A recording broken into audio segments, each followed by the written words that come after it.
ምንድነው ከኔ ጋር ለመጋባት ነው? እያስረፈርክብኝ ነው። እንሂድ ደግሞ ብሬን ቁጭ አድርግ። ወንድም እርቦኝ ነው። እባክህ 10 ብር ይኖራል? እግዚአብሔር ይስጥልኝ። እባክህ አሰሚም እንዴ ብር የለኝም። ዞር በይ ከዚህ።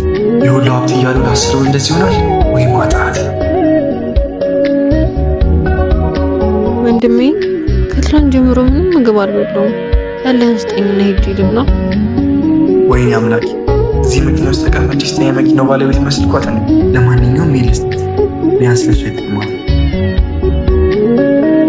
ምንድነው ከኔ ጋር ለመጋባት ነው? እያስረፈርክብኝ ነው። እንሂድ ደግሞ ብሬን ቁጭ አድርግ። ወንድሜ ተው በቃ ስራክ እንዳይበላሽ እንደሰጠኝ ነው የምቆጥረው። እሺ በጣም አመሰግናለሁ። ለኔ ያለው እንጀራ የትም አይሄድም። እሺ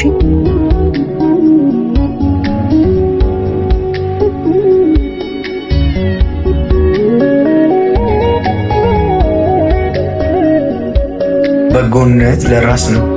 መልካም ነገር የሰራ ሰው ከመጥፎ አወዳደቅ ራሱን ይጠብቃል። መልካምነት መልሶም ይከፍላል።